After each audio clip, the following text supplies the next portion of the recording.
ಹೇಳಿರ್ತಕ್ಕಂಥ ಕಮಲಾಸನ್ಗೆ ತಮಿಳುನಾಟ ಕಮಲಾಸನ್ ಅವರಿಗೆ ಬಹುಭಾಷಾ ನಟ ಆದಂತಹ ಕಮಲಾಸನ್ ತಮಿಳುನಾಟ ಬೆಂಗಳೂರಲ್ಲಿ ಯಾವುದೋ ಒಂದು ಚಿತ್ರದ ಬಗ್ಗೆ ಧ್ವನಿಸುರುಳಿನ ಬಿಡುಗಡೆಗೆ ಬಂದಿರ್ತಾರೆ.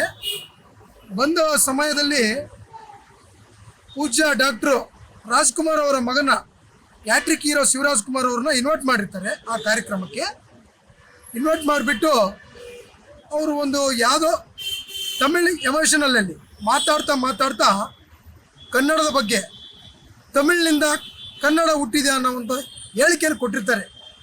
ಅವ್ರು ಕೊಟ್ಟಿರ್ತಕ್ಕಂಥ ಹೇಳಿಕೆ ಖಂಡಿಸ್ತೀವಿ. ಅವರು ಉಚ್ಚಾಟನ ನಿಲ್ಲಿಸಬೇಕು.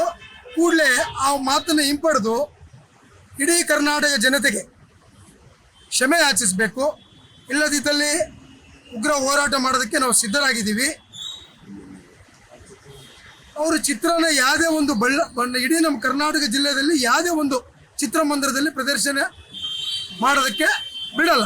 ಯಾಕೆ ಬಿಡಲ್ಲ ಅಂದರೆ ನಮ್ಮ ಪ್ರವೀಣ್ ಶೆಟ್ಟರು ಕೂಡಲೇ ಈ ಒಂದು ಕನ್ನಡದ ಬಗ್ಗೆ ನಾಡು ನುಡಿ ಕನ್ನಡದ ಬಗ್ಗೆ ಯಾರಾಗಲಿ ಕೆಟ್ಟದಾಗಿ ಮಾತಾಡಿದಾಗ ಕೂಡಲೇ ಧ್ವನಿ ಎತ್ತೋದು ನಮ್ಮ ರಾಜ್ಯಾಧ್ಯಕ್ಷರು ಪ್ರವೀಣ್ ಕುಮಾರ್ ಶೆಟ್ಟರು.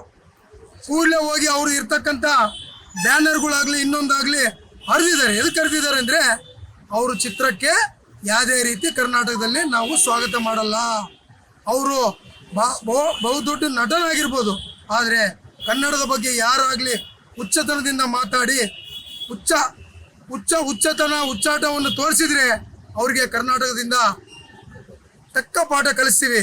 ಇದೇ ಒಂದು ವಿಚಾರದಲ್ಲಿ ಬಾಹುಬಲಿ ಚಿತ್ರದಲ್ಲಿ ಇರ್ತಕ್ಕಂಥ ಸತ್ಯರಾಜ್ ಅವರು ನಮ್ಮ ವಿವಾದಾತ್ಮಕ ಹೇಳಿಕೆಯನ್ನು ಕೊಟ್ಟಿದ್ರು ಕಾವೇರಿ ಬಗ್ಗೆ.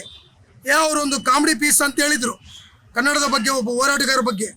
ಅದೇ ರೀತಿ ಬಳ್ಳಾರಿಯಲ್ಲಿ ಒಂದು ಟೀಸರ್ ರಿಲೀಸ್ ಇತ್ತು ಬಾಹುಬಲಿದು. ಸತ್ಯರಾಜ್ ಅವರೇ, ತಮಿಳುನಾಡಿನಲ್ಲಿದ್ದು ಕನ್ನಡದ ಬಗ್ಗೆ ಹೇಳಿಕೆಯನ್ನು ಕೊಡ್ತಿದ್ದೀರಿ. ನಿಮಗೆ ಏನಾದರೂ ಅಷ್ಟು ಇಷ್ಟು ಕನ್ನಡದ ಬಗ್ಗೆ ಅನ್ನ ತಿಂದು ನೀರು ಕುಡಿದು ಏನಾರ ಸ್ವಾಭಿಮಾನ ಇದ್ದರೆ ಆ ಋಣ ತೀರಿಸೋ ಟೈಮ್ ಬಂದಿದೆ, ನೀವು ಕ್ಷಮೆ ಯಾಚಿಸಬೇಕಂತ ಹೇಳಿ ಅವರು ಒಂದು ಟೀಸರ್ನ ಬಂದ್ ಮಾಡಿದ್ರು.